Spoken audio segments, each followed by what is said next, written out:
Confira agora a origem de Sigilyph, o Pokémon Avioide.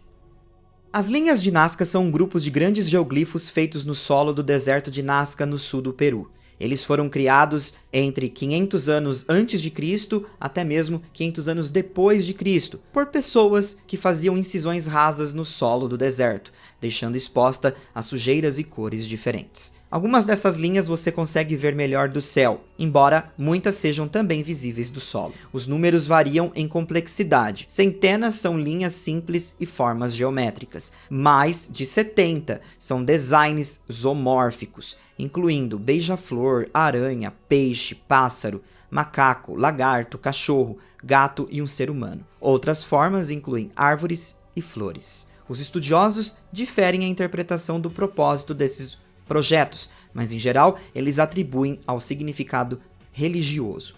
No caso de Sigilyph, ele possui muitos traços do que conhecemos como as linhas de Nazca, como as figuras em forma de aves, que representam suas características mais fortes. Mas não se deixe enganar, esse Pokémon guarda segredos em cada detalhe do seu corpo, como por exemplo, suas fortes e bagunçadas cores em seu design. Uma das inspirações fortes que possa ligar a essas cores são os Kachina, seres espirituais nas crenças religiosas dos povos Pueblo, cultura latino-americana, localizada na parte sudeste dos Estados Unidos. Na cultura Pueblo, os ritos Kachina são praticados pelos Hopi, Zuni e Hopi Tiwa e algumas tribos Queressã, bem como na maioria das tribos Pueblo no Novo México. O conceito Kachina tem 3 aspectos distintos: o ser sobrenatural, as danças Kachina e os bonecos Kachina, que são semelhantes a esses seres. Kachinas são espíritos ou personificações de coisas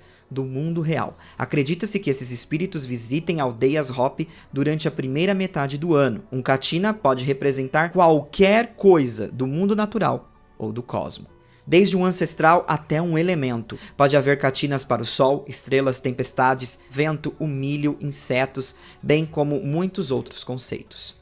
Essa é uma inspiração que podemos ficar alertas sobre a origem desse Pokémon. Afinal de contas, sabemos que esses seres podem ser representações de tudo e, ao olhar esse Pokémon, é possível ver tudo em seu design. Mas uma coisa que me chama a atenção aqui é que os Kachina também podem ser representações de elementos, como o próprio elemento vento, que iremos conversar agora. Mas sem dúvida, o mais forte aqui são as suas cores. Já o vento, há tanto que podemos explorar. O primeiro seria o Sino do Vento, ou conhecido mais popularmente como o Espanta-Espíritos, um objeto construído por tubos de metal ou bambu, que produz um som através de uma ação do vento, utilizado para afastar os chamados espíritos errantes e energizar o ambiente. Acredita-se também que, pela vibração do som que produzem, atraem energias positivas. Os espanta-espíritos, em tempos ancestrais, eram imensamente utilizados para avisar os seus detentores de presenças de espíritos e más energias. Isso é muito interessante, pois podemos ver a harmonia que talvez o tipo psíquico traga ao Pokémon em relação ao espanta-espírito e o vento, que justifica também o tipo voador. Não só isso, em suas primeiras descrições na Pokédex, Sigilyph é descrito da seguinte forma: eles nunca variam a rota que voam, porque suas memórias de proteger uma cidade antiga permanecem constantes. Guardiões de uma antiga cidade, eles usam seu poder psíquico para atacar os inimigos que invadem o território, sendo assim uma grande força que nós podemos trazer aqui dos espanta-espíritos. Além disso, Sigilyph pode ser a personificação do vento no mundo Pokémon. Sylphid é um espírito do ar, derivado das obras do século XVI, que descreve os Sylphids como seres invisíveis do ar, ou seres elementais do ar. Por conta disso, há também quem associe os Sylphs ou Sylphids com as fadas e também com o elemento vento.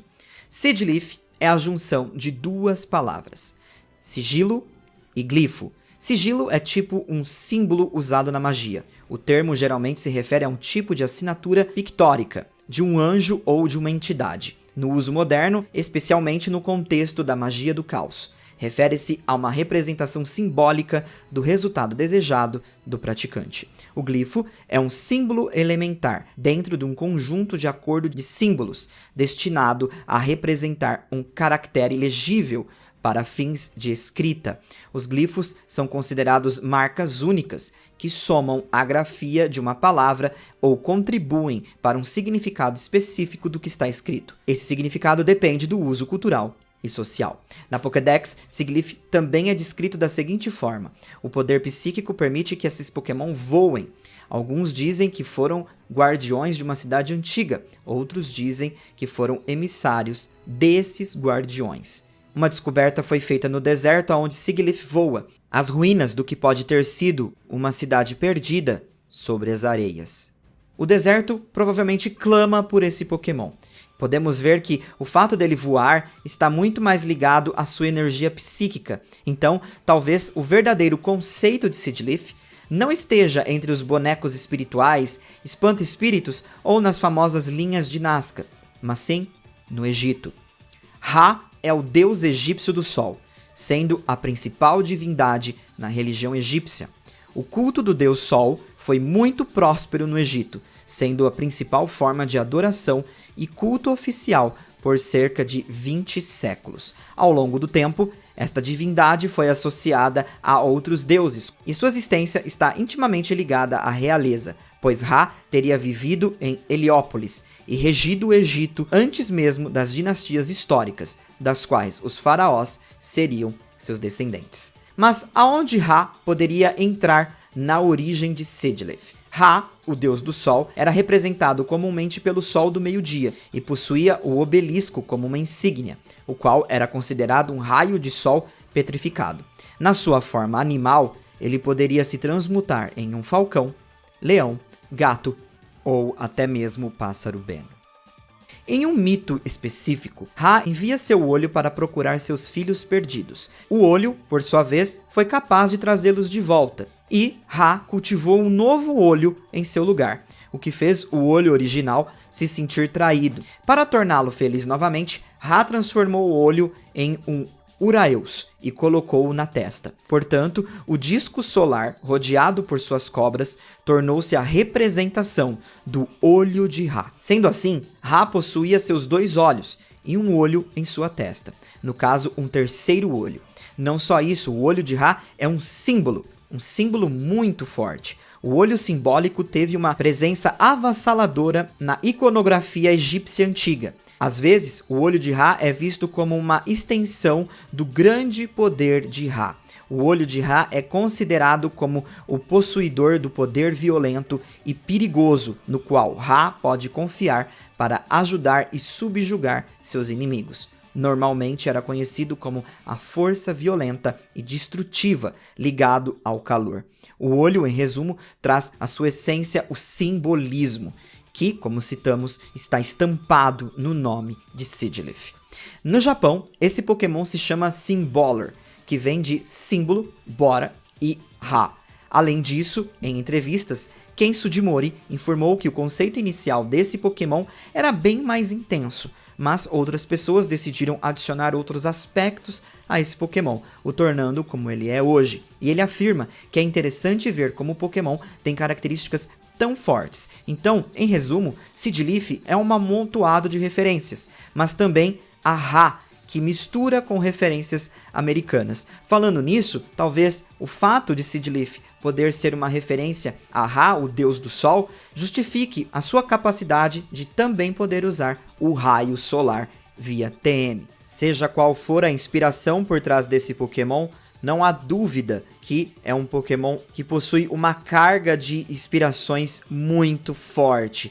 E ele acaba sendo aí um diferencial entre todos os outros Pokémon, porque não tem como ele não chamar a atenção. Ele é um Pokémon que chama a atenção justamente pelo seu grande acúmulo de possíveis referências. Dessa vez, você descobriu um pouquinho mais da origem, um pouco quanto confusa, de Sigilyph. De qualquer forma, esse Pokémon é o tudo, pois há tudo neste Pokémon. E eu espero que vocês tenham gostado das referências que esse Pokémon possui em seu design. Qual a sua opinião sobre esse Pokémon? Você gosta dele? Me diga aí nos comentários. Camaleão vai ficando por aqui. Um forte abraço e a gente se vê logo logo aqui no canal do Camaleão. Um abraço. Fui.